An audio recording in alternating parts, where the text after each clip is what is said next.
una forma de detección. En el caso de la mamá con VIH, o sea, la gestante con VIH, sí es esto, hay una mayor incidencia de transmisión al feto, ¿no? Ahí sí se tiene que hacer control en la mamá y en el niño. Y la peor parte siempre la lleva el recién nacido. En la toxoplasmosis congénita puede haber una infección generalizada, que si bien es cierto puede ser asintomática en el momento del nacimiento, después va a haber secuelas, generalmente toda su vida. Secuelas oculares, con la corioretinitis, o toxoplasmosis ocular, y el sistema nervioso central. Puede haber calcificaciones intracerebrales, hidrocefalia, microcefalia, aparición de convulsiones, retardo mental. Entonces, es la enfermedad del recién nacido la menos frecuente, pero la más severa también, ¿no? La toxoplasmosis congénita.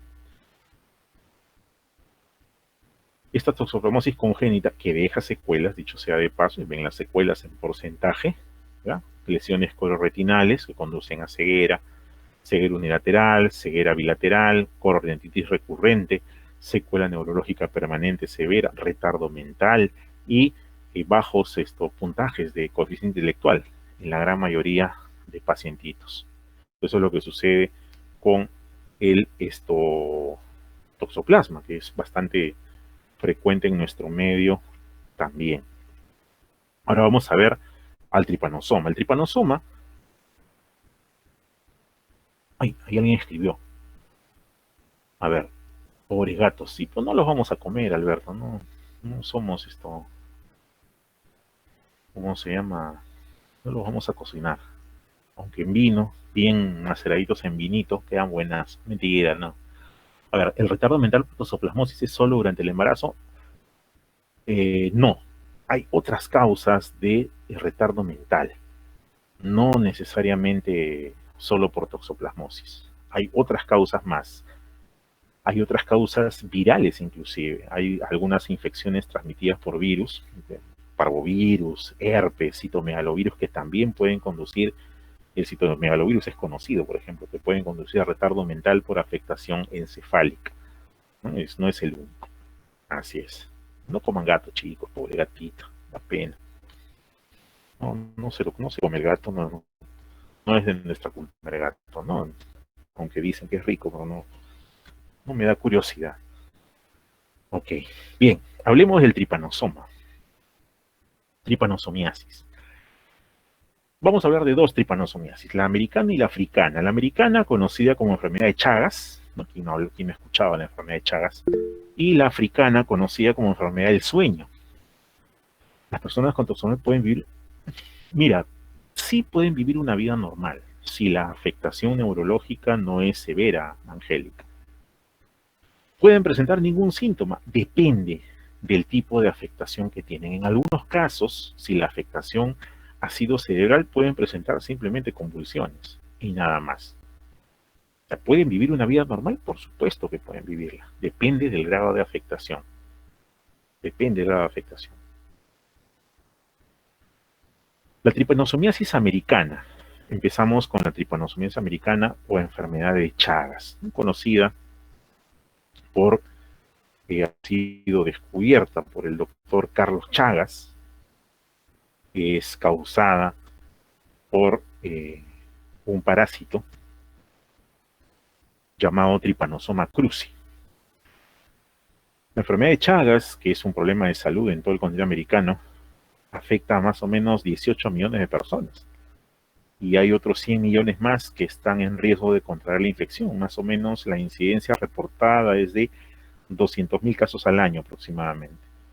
Se encuentra sobre todo en América del Sur, porque el vector está principalmente ubicado entre Centroamérica y Sudamérica de central, o sea, hasta la parte mediana de Chile, Argentina, todo para el norte, ¿no? O sea, Perú, Colombia, Ecuador, Venezuela, Panamá y toda la región central hasta México. Y alguna parte de Norteamérica también. Se encuentra el vector en las viviendas, colonizando las zonas cercanas a las viviendas y también en las zonas silvestres. Entonces, esta enfermedad fue digamos, descubierta por Carlos Chagas, brasileño él, en más o menos principios de 1900, 1909, 10. Y por eso se le dice pues enfermedad de Chagas, ¿no? El, el impacto que tiene la enfermedad de Chagas tiene que ver por la parte de afectación económica, porque se pierden eh, segmentos importantes de vida productiva en las personas enfermas y los costos de salud que se utilizan para el tratamiento y el control hace pues que el individuo pueda llevar una vida normal a temprana edad por el tipo de alteraciones que vamos a ver que produce. El agente causal, entonces, el Trypanosoma cruzi, un parásito, como ustedes pueden observar, flagelado, tiene un flagelo. Este parásito flagelado pertenece a una familia que se llaman los tripanosomatidios, pertenecen a los kinetoplástidos, tienen el tipo de flagelo y el kinetoplasma. Estos son parásitos de vida libre, parásitos de invertebrados, pero también de plantas y en los vertebrados inclusive, similares a lo que causa pues leishmania, ¿no? Ese tipo de, relacionado con leishmania. Tienen un ciclo de vida complejo donde hay 3 fases morfológicas comprendidas en 2 huéspedes. El vector invertebrado y el huésped mamífero. El vector invertebrado es este triatomino, ¿no? Es un insecto, parece una cucaracha, triatomino, que transmite la enfermedad, y el huésped mamífero, en este caso es el hombre, ¿no? Estas 3 fases son pues el epimastigote, que están viendo ahí en la figura, el amastigote, que es la forma intracelular, y el tripomastigote. Estos estadios básicos se definen pues por su forma, se definen eh, por su posición del kinetoplasto respecto al núcleo y por la región de donde emerge el flagelo. Y en cada estadio inclusive hay otros estadios intermedios, pero no nos vamos a meter tan al fondo, basta que conozcamos que existe el epimastigote, amastigote y el tripomastigote. El epimastigote es la forma replicativa. No es infectante para el ser humano el epimastigote y tampoco para el mamífero, pero sí se encuentra en el vector invertebrado.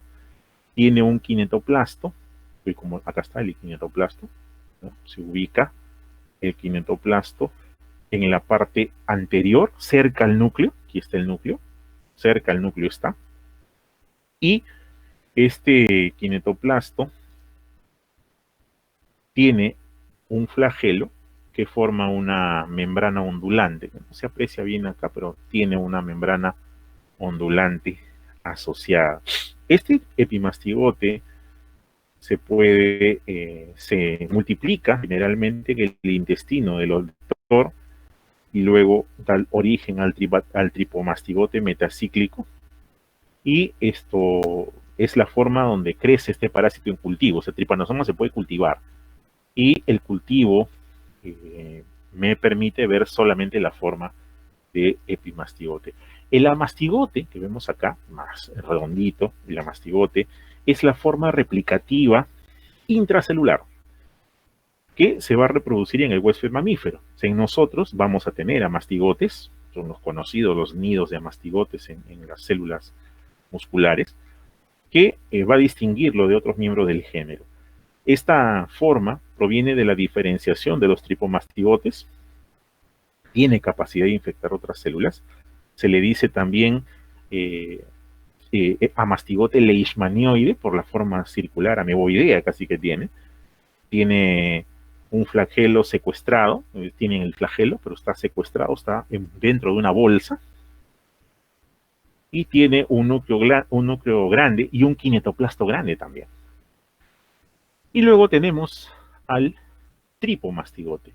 El tripomastigote, a su vez, tiene dos subformas. El tripomastigote metacíclico, que es una forma no replicativa, pero sí infectiva para el humano, tripomastigote, que es producto de la diferenciación del epimastigote en la porción distal del intestino del vector, donde deposita con las heces del insecto, o sea, se deposita ahí con sus heces para luego penetrar por las mucosas o por las heridas del huésped para infectar células. O sea, la forma infectante para nosotros es el tripomastigote. Tiene un núcleo y hacia la parte posterior del núcleo vemos el kinetoplasto. Aquí está el kinetoplasto en la parte posterior del nudo, y esto está una membrana ondulante que sí se puede observar. Toda esta zona de acá es la membrana ondulante, se observa más en la tinción. Este parásito tiene el flagelo que estamos observando, y el tripomastigote sanguíneo, que es la otra subdivisión, es similar al tripomastigote metacíclico, pero esto también es infectante para el vector y para el mamífero, que esto es el resultado de la diferenciación de los amastigotes. O sea, el epimastigote se diferencia, el tripomastigote, perdón, metacíclico, se diferencia del epimastigote, y el tripomastigote sanguíneo se diferencia del amastigote, ¿no? Solamente para conocerlo, porque en realidad lo que nos interesa a nosotros es conocer cuál es el estadio infectante. El estadio infectante es el tripomastigote metacíclico, ese nos interesa conocer, ¿no? Que es el que vamos a observar. ¿Y cuál es el estadio diagnóstico? Que es el otro que se pregunta, el amastigote, ¿no? Eso es clásico en este tipo de parásito. Ahora, su ciclo de vida. El ciclo biológico de este parásito empieza cuando el triatomino se alimenta de la sangre del mamífero infectado, que contiene ya tripomastigote sanguíneo. Entonces, el vector, perdón, previamente sano, al alimentarse, adquiere los tripomastigotes. Esos tripomastigotes se transforman en epimastigotes en el intestino del parásito. Esos epimastigotes se van a multiplicar por fisión binaria, básicamente, y luego van a volver a ser tripomastigotes metacíclicos en el intestino del insecto. Y cuando el insecto regrese a alimentarse, va a ocurrir lo que ocurría en el xenodiagnóstico, o sea, se alimenta, y donde come defeca este animalito. Una vez que se alimenta, defeca. Entonces, al defecar, está dejando ya la forma infectante en sus heces. Y por esa misma herida que produce al alimentarse, porque su probóscide produce un hueco, ¿no? O sea, hay una herida para poder llegar al vaso sanguíneo, por ahí se van a meter los parásitos infectantes. Entonces, o también se puede inyectar, se puede autoinfectar el hospedero al rascarse o al sobarse, puede llevar el parásito hacia la mucosa o hacia la conjuntiva ocular. Una vez dentro del mamífero, al haber pasado ya la barrera de la piel, pueden introducirse en los lugares cercanos al sitio de inoculación, por ejemplo, al ojo. Pueden ir directamente al tejido ocular y ya en el tejido se van a transformar en amastigotes. Ahí se van a multiplicar por fisión binaria, pueden alcanzar la circulación sanguínea, pueden diferenciarse también de manera intracelular, cual es más raro, pero cuando lo hacen rompen la célula. Estos amastigotes pueden nuevamente infectar otras células, lo mismo que convertirse en tripomastigotes sanguíneos y diseminarse por todo el organismo. Y el ciclo pues se completa cuando el triatomino vuelve a alimentarse y vuelve a adquirir el parásito a partir de la ingesta de sangre.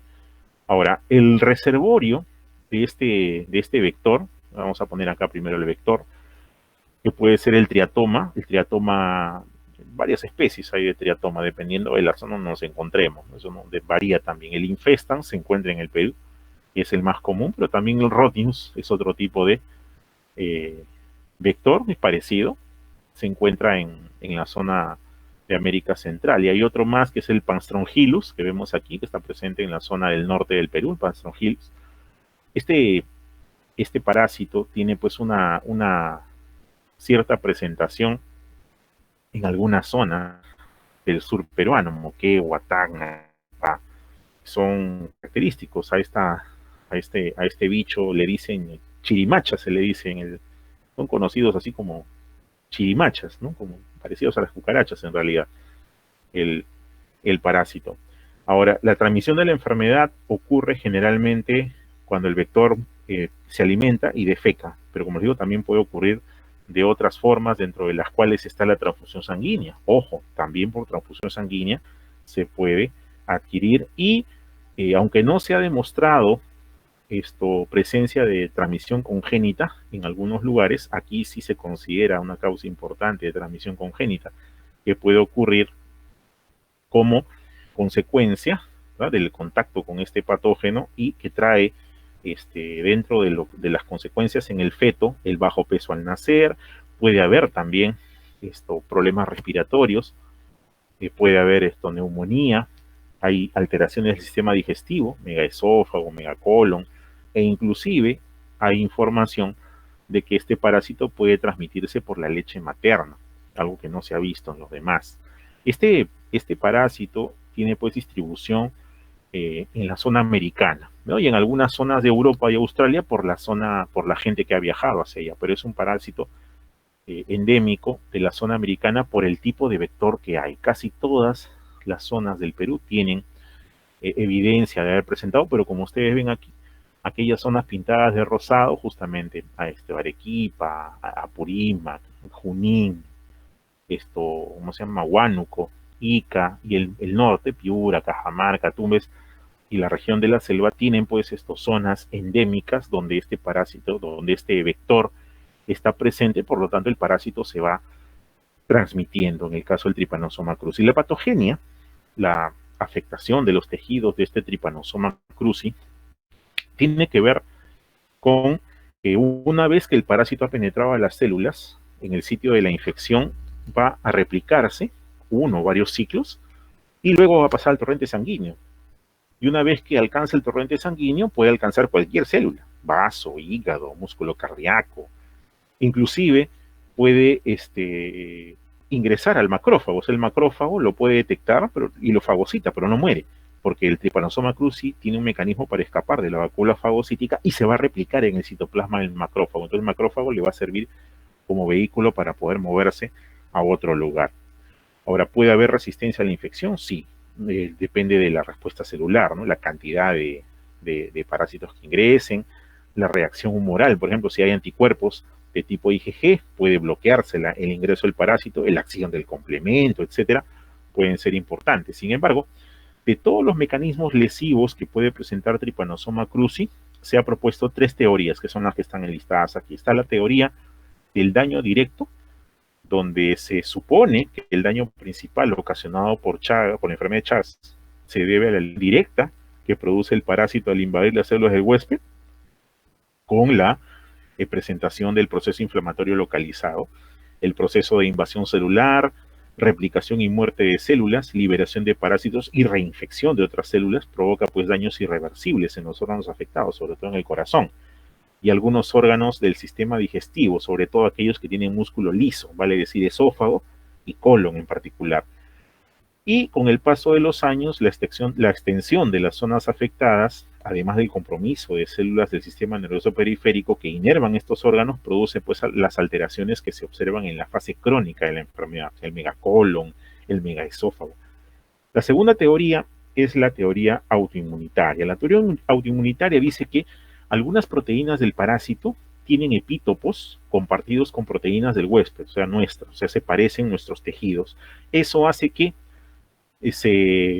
a la hora de producir anticuerpos, estos anticuerpos circulantes reaccionen contra nuestras proteínas de tejido conectivo, endocardio, proteínas de tejido muscular, etcétera, y se ha sugerido que son estos anticuerpos propios, o sea, los autoanticuerpos, los que causan el proceso crónico de la afección, dado que afectan a través de un proceso de activación inmunológico, tanto humoral como celular, nuestras propias células y nuestros propios órganos. Entonces, es posible también que cuando muere el parásito, los componentes del hospedero de los componentes del parásito, perdón, se depositen en la superficie de nuestras células. Y estas, el sistema inmunológico reaccione contra ello. Y estos frecuentemente se observan.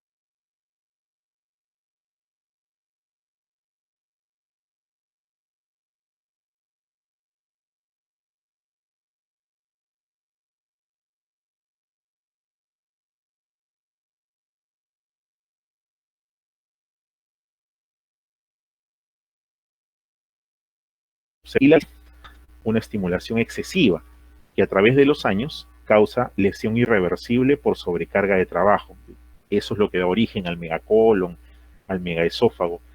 En esta teoría se considera el daño directo como un factor relevante de la fisiopatología de la enfermedad, pero reduce la importancia de que el proceso se da solo en las células del sistema nervioso periférico. Entonces, como es un padecimiento complejo, esto se debe, pues, evaluar la presencia de algunos mecanismos adicionales. En algunos casos se ha descrito la presencia de anticuerpos activos contra algunos receptores, los tipo adrenérgicos beta 1 del corazón. Eso se encontraba en pacientes con enfermedad de Chagas, por ejemplo. Ahora, el cuadro clínico o la enfermedad clínica que se desarrolla tiene pues varias fases, ¿no? La enfermedad clínica o el cuadro clínico tienen una variedad en cuanto a la gravedad y dependiendo inclusive de la zona geográfica. Todo eso nos hace pensar a veces de que hay virulencias diferentes en las cepas circulantes o resistencias naturales en los hospederos también, con referencia a algunas poblaciones. Sin embargo, hay afectaciones que son comunes y que nos permiten clasificar a este Chagas en tres grandes fases. Está la fase aguda del Chagas adquirido. La fase aguda es en este periodo donde se da la forma más virulenta, sobre todo en menores de 6 años.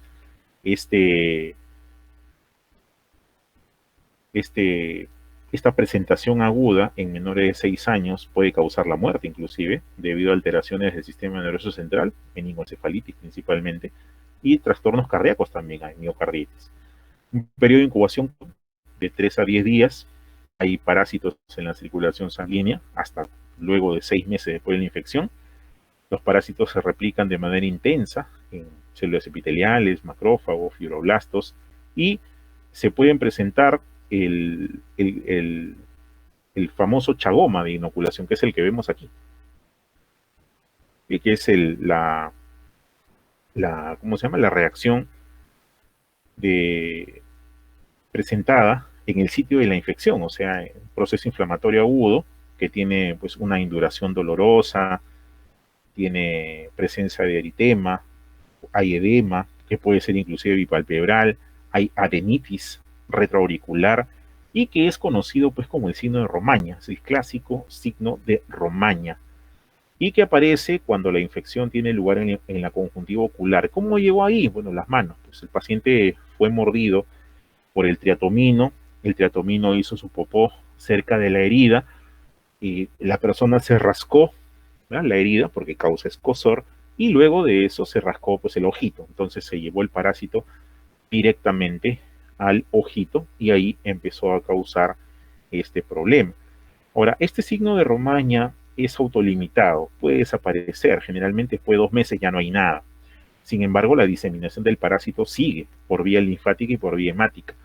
Por vía linfática hay compromiso ganglionar, hay adenopatía cerca de la infección, el paciente puede referir inclusive dolor al tacto.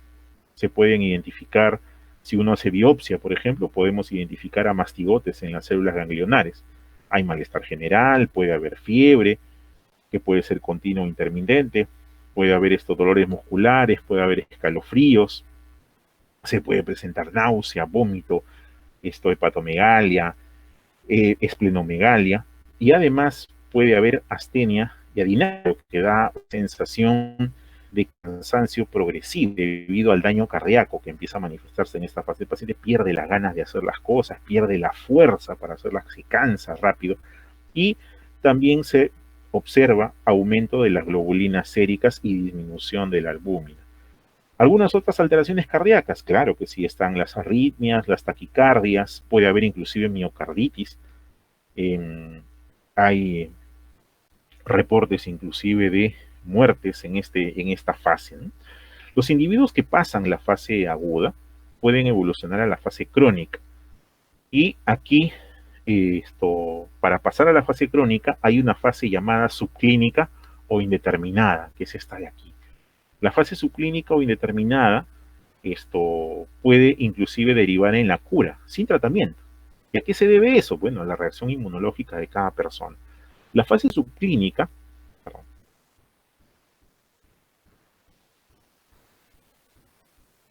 o indeterminada, llamada también fase latente, es una fase silenciosa que puede extenderse hasta 20 años antes de presentar el daño característico de la fase crónica.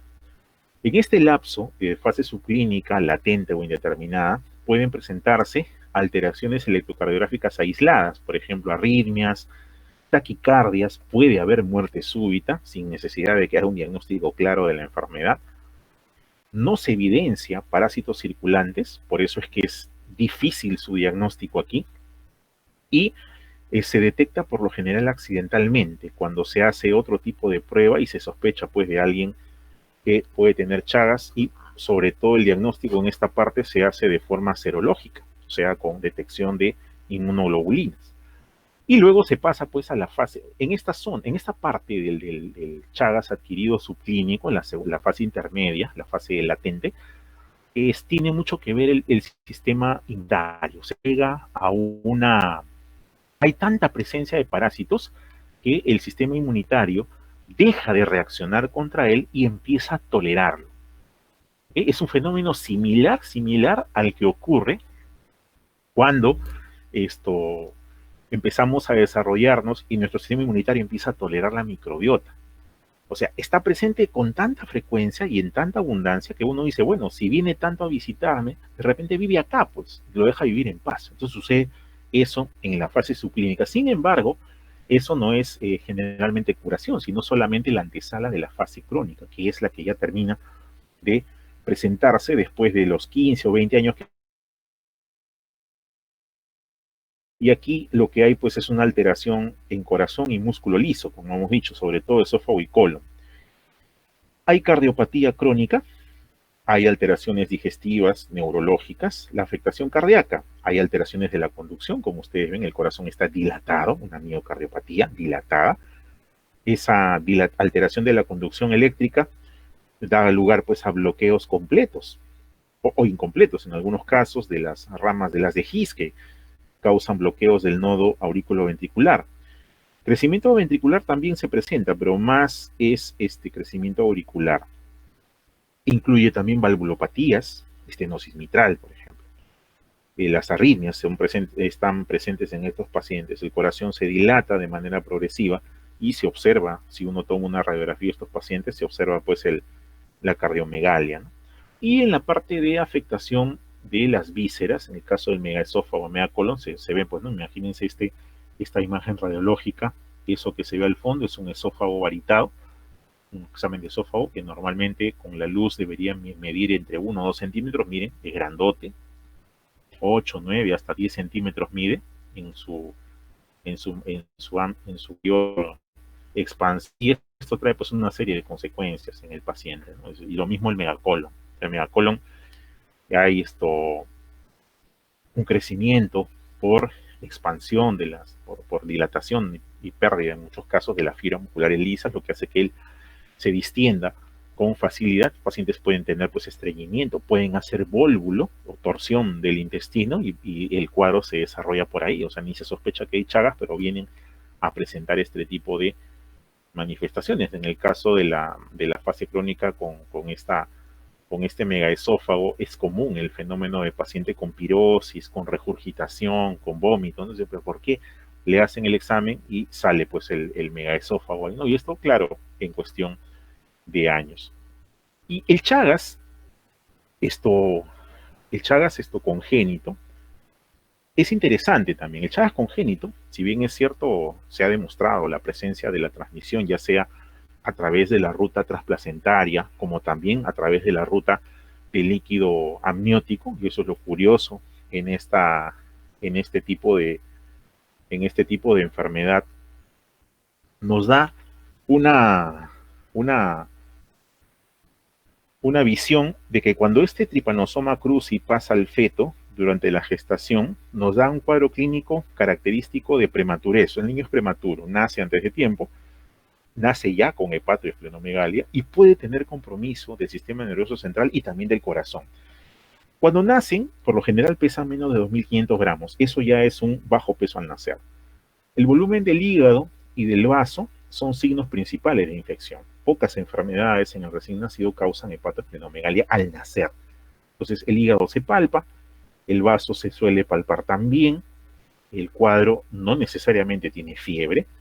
En la mitad de los casos hay meningoencefalitis. O sea, uno encuentra al hacerla del electrocefalorraquídeo aumenta proteínas, linfocitos. Entonces ahí sospechas pues, que algo pasa, ¿no? Pues no es normal la pleurocitosis. Hay compromiso cardíaco, puede haber insuficiencia cardíaca congestiva, pero es raro. Puede haber alteración del EKG, puede haber además anemia leve, algo de hemólisis, ictericia puede aparecer. En la piel suelen aparecer placas eritematosas, o sea, como parches eritematosos con una pústula central. Se les llama chagomas también, ¿no? Confunde a veces con la lesión principal, pues se les dice así, sobre todo localizados en las piernitas, en las extremidades inferiores. Hay casos de compromiso ocular, como no.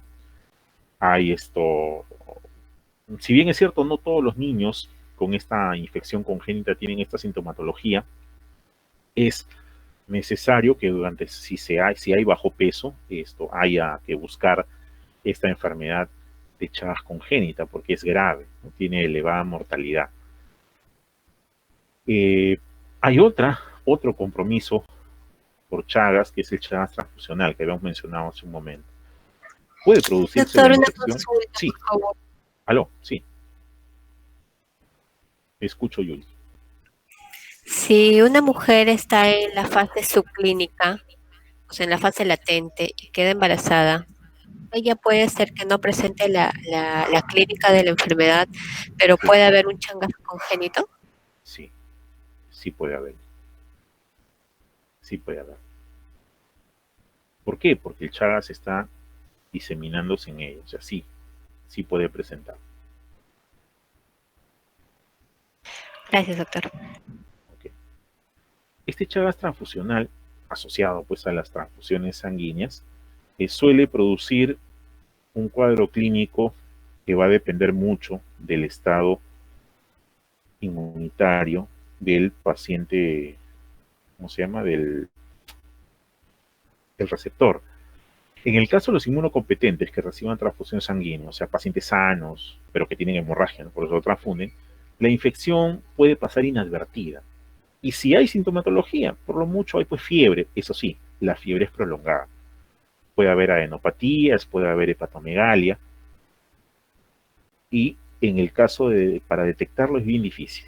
Pero si el paciente es inmunocomprometido, el cuadro es agudo y se presenta generalmente con fiebre alta, por encima de 39-40 grados, hay compromiso del estado general y ahí sí es fácil encontrar al tripanosoma en sangre, porque recién ha sido transmitido, ¿cómo se llama? Recién ha sido, ¿cómo se llama? Adquirido. En el inmunosuprimido hay un cuadro bastante característico también que tiene que ver con la presencia en el inmunosuprimido de esto, una serie de cuadros asociados al trasplante. Y eso es algo que en esta última época donde están tan de boga los trasplantes en los pacientes se haya estado observando. O sea, en el paciente inmunosuprimido, no estoy hablando solamente del VIH, estoy hablando de los pacientes en general, se presentan formas severas, ya sea porque se reactive una infección asintomática o porque se presente de manera aguda. Y en el caso de los inmunosuprimidos, lo más frecuente es la meningoencefalitis aguda con edema cerebral, asociado inclusive a hemorragia, ¿no? Puede aparecer también miocarditis, pero más es la parte cerebral y la mortalidad es alta. Entonces aquí se tiene mucho cuidado cuando se va a transfundir sangre a un paciente trasplantado o en la elección del donador del trasplante. O sea, hay un seguimiento que se le hace al donante para poder realizar este tipo de trasplante. ¿Qué tipo de trasplante se ven involucrados con Chagas? Riñón, corazón, sobre todo de cadáver, riñón cadavérico, corazón cadavérico, en donantes cadavéricos donde no se detectó la enfermedad. Pues es importante conocer cuáles son los riesgos, ¿no? O sea, que pueden presentarse en este tipo de patologías. La tripanosomiasis africana, por otro lado, o sea, es otro tipo de afección, Trypanosoma brucei, en este caso, con sus dos subespecies, el rhodesiense y el gambiense, el Trypanosoma brucei, produce la tripanosomiasis africana, conocida también como la enfermedad del sueño. Esta tripanosomiasis africana es una enfermedad que está circunscrita al continente africano, igual que la tripanosomiasis americana, Chagas, la africana tiene que ver más con el continente africano. Se le dice enfermedad del sueño porque causa afecciones en el sistema nervioso central y es fatal si es que no hay tratamiento. La estudiamos porque, bueno, forma parte de la tripanosomiasis, no se ha reportado todavía tripanosomiasis africana en el Perú, pero sí se estudia porque forma parte, pues, de lo que corresponde a los hemo e histoparásitos. Este tipo de tripanosomiasis, a diferencia del triatomino, en el caso de la americana, aquí es transmitido por una mosca. Son las moscas de la especie Glossina. Glossina palpalis, Glossina tachinoides, Glossina morsitans, que se le conoce también como la mosca tsetse. Ustedes han escuchado, hay una banda, creo que había mosca tsetse. Esta es la mosca que transmite la tripanosomiasis africana. Entonces aquí tenemos al Trypanosoma gambiense y el Trypanosoma rhodesiense, que tienen la misma forma de presentación, o sea, el epimastigote, tripomastigote, que se van a observar dentro de lo que corresponde a la evolución del ciclo de vida del parásito. Aquí lo único que se sustituye es que en vez del triatomino, es la mosca la que va a contagiarse primero, a ingerir primero el tripomastigote metacíclico durante su alimentación. Así, eso es lo que va a inyectar en el humano. En el humano el parásito se va a ir dividiendo y ese mismo tripomastigote es el que la mosca va a tomar cuando se alimente y en ella también se va a dividir para volver a transmitir. Al igual que en el caso de los otros vectores estudiados, estas moscas ingieren tripomastigotes al alimentarse de los mamíferos. Luego, en su intestino se van a multiplicar y hacia el final de ese ciclo, del ciclo que ocurre dentro de el vector, van a ubicarse pues en las glándulas salivales. Así que la siguiente vez que la mosca vuelva a alimentarse, al morder va a introducir al parásito para su alimentación. Recuerden que era diferente en el triatomino defecaba. En el caso de la mosca es similar al zancudo o al mosquito. O sea, a la hora de morder, ahí es donde va a transmitir. Sin embargo, también se puede transmitir por transfusiones sanguíneas. Eso es algo que se ha demostrado. Entonces, el estadio infectante aquí, el tripomastigote metacíclico, es la parte por donde se va a contraer, y el estadio diagnóstico es el tripomastigote circulante, que lo voy a encontrar en los exámenes de sangre. O sea, este es el vector, la mosca de tipo Glossina, la mosca del sueño se le dice también. La misma mosca está involucrada en las dos tripanosomiasis, la gambiense y la rhodesiense, una llamada la tripanosomiasis africana del oeste, la gambiense, ¿no?, que vemos aquí en el territorio amarillo, y la tripanosomiasis africana del este, o rhodesiense, el mismo vector para diferente subespecie de parásito. Ahora, este Trypanosoma brucei tiene pues una forma de evolución que termina produciendo afectación del sistema nervioso central. Si bien es cierto, la enfermedad empieza con una herida en el lugar de inoculación, a esa herida se le dice también chancro, ¿no? Esos parásitos van a pasar a la sangre, van a producirse episodios de fiebre, va a haber linfadenopatía, como no, pero eso, conforme va avanzando en el tiempo, puede producir afectación neurológica, que puede ser severa, con disturbios del sueño, de ahí que se llama enfermedad del sueño, y producir convulsiones o coma, llevando a la muerte del paciente, inclusive por infecciones asociadas o infecciones que se presentan en ese mismo, de manera concomitante, digo, como si fuese una comorbilidad, ¿no?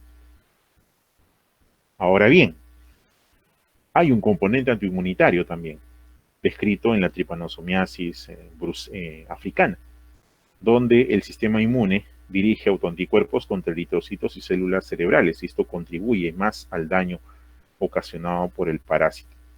Dentro del cuadro clínico, la progresión de la enfermedad en sí hace que en un inicio la sintomatología pueda ser inespecífica, vale decir fiebre, esplenomegalia, linfoadenomegalia y el chancro, que es doloroso y endurecido justo en la zona de inoculación, pero que desaparece lentamente. O sea, asociado a esto también pueden aparecer mialgias y fatiga sin causa aparente. Esta se puede observar el tripanosoma en el frotis de sangre, o si es que se saca una muestra de este líquido de la lesión chancrosa, también se observan los tripanosomas ahí. Tiene un periodo de incubación que va generalmente de 5 o 6 días hasta 2 a 3 semanas, y al final de este tiempo el paciente refiere recuperación. O sea, el paciente pasa como que ya se sanó, con buen estado general, pero la parasitemia persiste en la sangre y puede diseminarse a partir de allí, produciéndose ya la afectación del sistema nervioso, donde aparece, además de la cefalea, aparece malestar general, debilidad, náusea, vómito, sudoración nocturna, hay afectación de los ganglios cervicales, fiebre que puede ser intermitente, y ya en la fase crónica hay un deterioro mental progresivo. Ese deterioro mental progresivo se presenta con lasitud, con apatía, con falta de coordinación, ataxia, parestesias que pueden presentarse inclusive después de meses del episodio agudo. Y los individuos empiezan a experimentar somnolencia progresiva. De allí el nombre de la enfermedad del sueño. Somnolencia progresiva con dificultad inclusive para permanecer en pie, o sea, se quedan dormidos. Dejan de alimentarse, dejan de hablar hasta llegar al estado comatoso si es que no reciben tratamiento, y en algunos casos se ha informado cambios en el comportamiento o inclusive episodios de psicosis. Adicionalmente al compromiso neurológico puede haber pues temblores, aumento del tono muscular, ataxia cerebelosa, y en la parte final hay incontinencia urinaria, incontinencia fecal, convulsiones, hemiplegia, y finalmente el paciente entra en coma y finalmente también desencadena pues la muerte.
A ver, se cortó la cosa esta, a ver, seguimos. Esta sintomatología descrita, sobre todo en el caso de Trypanosoma brucei gambiense, también se describe en la rhodesiense, donde los síntomas pueden ser graves hasta producir la muerte del paciente en algunas pocas semanas. En el brucei gambiense puede demorar años, pero el rhodesiense es más agudo. Hay fiebre, la parasitemia aparece pocos días después de la infección, hay afectación ganglionar, y sus presentaciones clínicas pues son similares, ¿no? Por eso ponen acá TG, el gambiense, que va de meses a años, y el rhodesiense va de semanas a meses. Ambos desembocan en la misma sintomatología y en la muerte del paciente. La leishmania, por otro lado, la leishmaniasis, esta es otra enfermedad que también está presente en el Perú, la conocen como UTA, ¿no? Se le dice UTA. Esta enfermedad es causada por el parásito leishmania. La leishmania es un tipo de parásito que está presente, es un flagelado también, se presenta como promastigote y amastigote, es un parásito que es considerado una antropozoonosis. Este, este parásito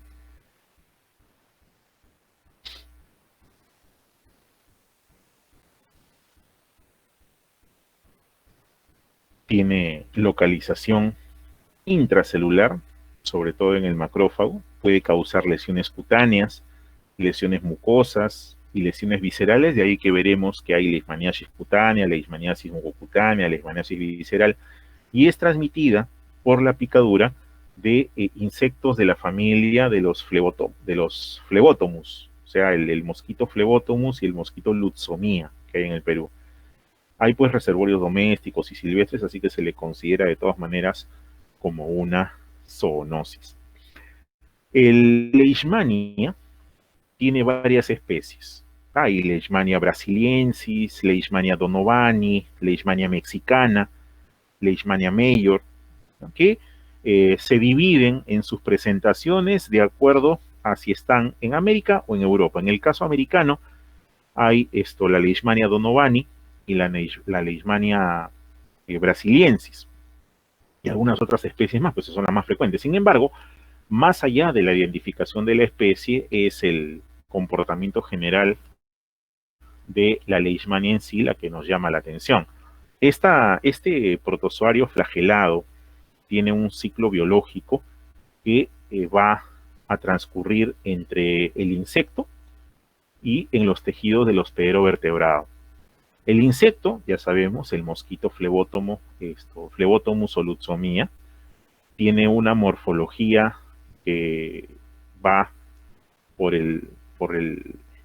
¿cómo se llama? Los estadios de amastigoto, que es la forma intracelular del parásito, y promastigoto, que es la forma donde que se encuentra en el tubo digestivo del vector y también en los cultivos in vitro.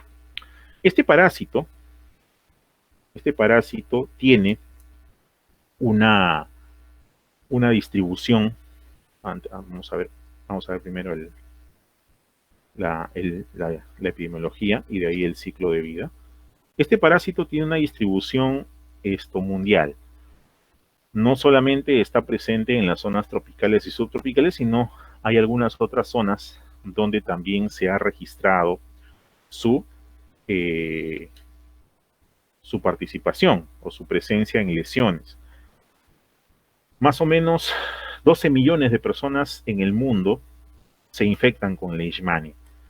La forma cutánea es la más común, casi el 50% de los casos. Y hoy en día se ha reportado también que esta leishmania es una infección oportunista en pacientes inmunodeprimidos con VIH. Es una infección de notificación obligatoria. El compromiso más importante, como ustedes ven aquí, está en los países que están sobre todo la leishmania visceral, que es la más grave, los países en marrón, está Brasil, algunos países de África, como Sudán, por ejemplo, y también la India. Esta infección se le llama también la úlcera de los caucheros, de los que trabajan con caucho, ¿no? Por la asociación del vector en este tipo de regiones. Y en el Perú, pues es en la selva, donde más se encuentra la leishmaniasis cutánea, ¿no? Una cutánea más que la visceral, ¿no? No tenemos mucha visceral, más es cutánea, y la mucocutánea difusa que también se presenta es el mosquito, ¿verdad? El mosquito del género Lutzomia, que está presente en este tipo de patología. Ahora bien, el ciclo de vida de esta leishmania, que se transmite por la picadura de la hembra hematófaga de las lutzomías y de los mosquitos flebótomus, ya sabemos que el mosquito hembra necesita pues la sangre para el desarrollo de sus huevos, y a partir de la picadura o del alimentarse va a adquirir el parásito, el promastigote, que se encuentra en el hospedero intermediario, en este caso en el hombre, en el vertebrado. En el intestino del vector, el parásito inicia un proceso de maduración y diferenciación que dura más o menos un mes, donde primero los mastigotes ingeridos van a madurar, ¿no? Este parásito, este mosquito puede ingerir inclusive macrófagos infectados con amastigotes. Estos amastigotes van a madurar, se van a transformar en promastigotes. Estos promastigotes se van a adherir al epitelio del intestino a través de un lipopolisacárido. Este promastigote va a sufrir algunos cambios en su morfología, luego va a migrar a la cavidad bucal del díptero, como sucede con todas las moscas, y luego al picar nuevamente es este mosquito el que va a inocular el promastigote. Por lo tanto, la forma infectante aquí es el promastigote y la forma diagnóstica es el amastigote. Una vez que el promastigote, ha ingresado en el hospedero vertebrado, en este caso en el nuestro, en nosotros, los macrófagos de la piel, las células de Langerhans o los monocitos circulantes, lo van a fagocitar. Y una vez dentro del fagolisosoma, los promastigotes se van a liberar y se van a diferenciar a amastigotes. Estos amastigotes se van a dividirse por fisión binaria hasta romper la célula, y una vez liberados van a infectar a las células vecinas. Y esto pues se vuelve a cerrar el ciclo cuando el mosquito vuelve a picar al vertebrado infectado. Sus mecanismos patogénicos pasan por la inoculación, la infección del sistema fagocítico mononuclear, vale decir los macrófagos y las células dendríticas y también los monocitos, que van a reconocer al parásito, lo van a fagocitar y allí está la lectina de unión amina, que es una forma de proteína de reconocimiento que va a activar al complemento en sí para poder mantenerlo en su interior. Una vez dentro de la célula huésped, este parásito inactiva los mecanismos microbicidas del macrófago, o sea, evita la fagocitosis eficaz. A partir de allí, va a producir daño el sistema inmunológico. Al no poder eliminarlo, lo que va a ocasionar es una lesión granulomatosa, o sea, va a convocar un granuloma, como lo hace con tuberculosis y con todos aquellos agentes que no puede eliminar, y esa lesión granulomatosa puede ulcerarse y producir una infección piogénica, o sea, con producción de pus asociada y destrucción del tejido, algo que se observa en la enfermedad clínica. Por ejemplo, ustedes ven aquí una lesión clásica de leishmaniasis cutánea. Esto se produce en la piel, es una úlcera que no cierra. Y en el caso de la leishmaniasis visceral se produce también, pero en este caso ya en algunos órganos que vamos a ver a continuación. Esta leishmania tiene manifestación cutánea, mucocutánea y visceral. La localización cutánea, que es la que estamos viendo acá, si uno hace el corte histológico, ve ahí los nidos de amastigotes, están metidos ahí, ¿no? Tiene una presentación localizada y una presentación difusa. La localizada tiene pues úlceras que pueden ser únicas o múltiples, son úlceras redondeadas, de bordes indurados, no duelen, que aparecen más o menos 20 días después de la picadura del vector, que pueden curar de manera espontánea, excepto cuando pican o cuando muerden la oreja, porque ahí la infección se cronifica y además la oreja se va cayendo a pedazos, es mutilante. Luego está la leishmaniasis cutánea difusa, que es la que vemos acá, donde al haber una falta de respuesta inmune celular contra la leishmania, el parásito se disemina por el líquido tisular, o por la linfa, o por la vía sanguínea, y desarrollan lesiones nodulares en toda la piel.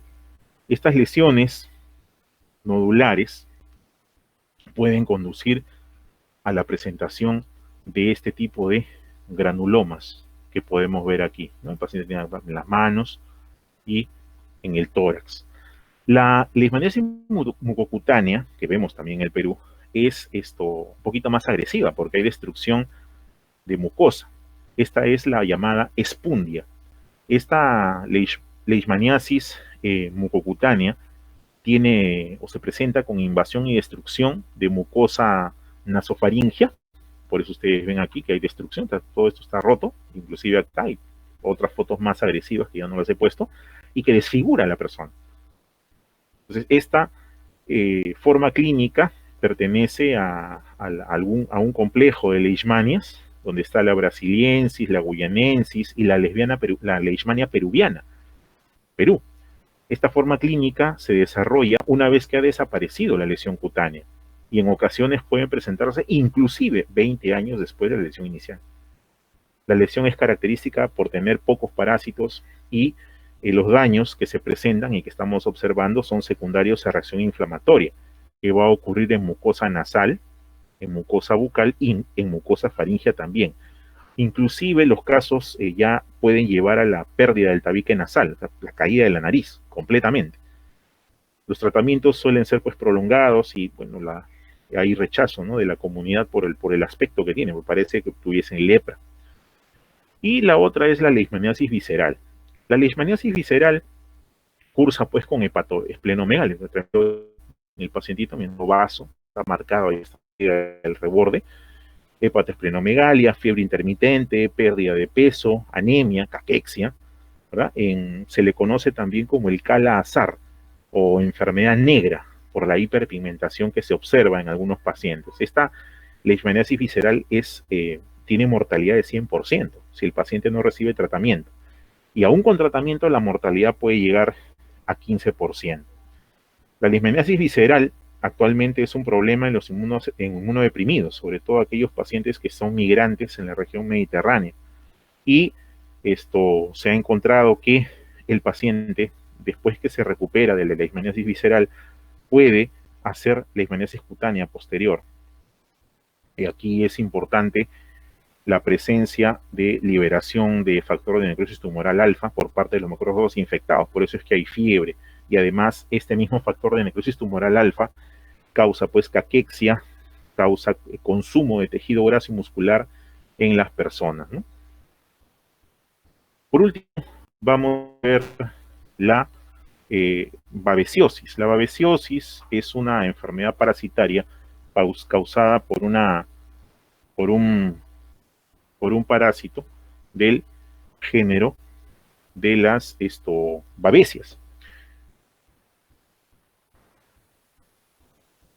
Ahora, la babesia, dentro de su principal agente causal está la babesia microti, es transmitida por una garrapata que parasita, digamos, al perro también, dicho sea de paso. Así que esta babesiosis tiene un componente importante en medicina veterinaria, porque causa enfermedades más en bovinos, equinos, caninos, roedores, porcinos, pero en el caso humano, esta babesia es producida por esta especie microti, hay otra especie que se llama divergens, esas dos especies son las que parasitan al ser humano, y al invadir el eritrocito toman una forma de anillo, algo que se asemeja mucho al paludismo. Tiene un ciclo de vida que pasa de los animales al hombre a través de las garrapatas, en las la garrapata va a multiplicarse y luego que el parásito pica al hombre pueden llegar a el eritrocito donde van a tener pues esta reproducción asexual. Pues las garrapatas se infectan generalmente por ingestión de sangre infectada a su vez en animales reservorios. En las garrapatas el parásito se multiplica en su intestino, donde está o se lleva a cabo la reproducción sexuada, y luego se difunde a los tejidos, incluyendo las glándulas salivales, donde se forman los esporozoitos, que son justamente la forma infectante para el hombre. Al alimentarse la garrapata, introduce esporozoitos en sus glándulas salivales y eso es lo que va a producir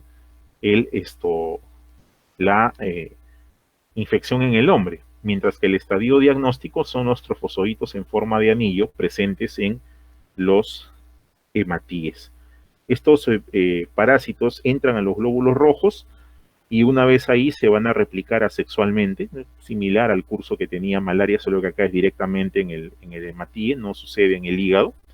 El daño principal de esta infección se da por hemólisis, hay ruptura de glóbulo rojo. puede haber hepatomegalia, esplenomegalia, inclusive se ha logrado demostrar la presencia de edema pulmonar, daño isquémico en las vísceras, éstasis microvascular, etcétera. La distribución de esta babesia es generalmente en países del hemisferio norte, o sea, del Ecuador para arriba, ¿no? Estamos viendo ahí que a pesar de que hay reservorios animales, estos están presentes pues en, en lugares tan al norte como Estados Unidos, la zona europea, al norte de África, China y gran parte de Rusia. Sin embargo, esto nos llama la atención que el tratamiento utilice pues antimaláricos, al igual que en el tratamiento del paludismo, ¿no? El vector está aquí, los famosos, las garrapatas del género Ixodes, que están presentes en los animalitos, son las que transmiten esta enfermedad, que dentro de su patogenia causa pues anemia, ¿no? Además de hepatomegalia y esplenomegalia. Ahora, dentro de su sintomatología se da pues fiebre, mialgia, ictericia. Puede llegar a autolimitarse, pero muchas veces conduce a síntomas respiratorios, cardíacos y renales graves, lo que desencadena en la muerte del paciente. Entonces, la presencia de los síntomas menos comunes, dolor muscular, fatiga, fiebre, cefalea, malestar general. Menos comunes está el dolor abdominal, ictericia, cambios en el ánimo, náusea, cefalea severa, ¿no? Prurito intenso en la piel. Y los estadios tardíos y más severos están pues el dolor torácico, el acortamiento de la respiración por afectación de la parte pulmonar, dado que estos pacientes pueden presentar pues dificultad respiratoria, ¿no? por presencia de el parásito eh, en el pulmón, además de tener un mecanismo similar al de Plasmodium, o sea que liberan algunas sustancias tóxicas que pueden alterar la composición del hematíe y pueden conducir a la hemólisis, con la consiguiente anemia que se ve en ese tipo de casos. Muy bien, esto es lo que tenía que compartirles, más o menos 3 horas de clase, es bastante. Yo pensé que iba a salir más corto, pero bueno, hasta aquí llega la parte de parásitos. Nos queda pendiente solamente el día lunes, la parte de virus, donde debo de darles ya el temario final que van a estudiar para el examen, que es dentro de las 2 semanas siguientes. Así que hoy vamos a parar la grabación. Eso ya es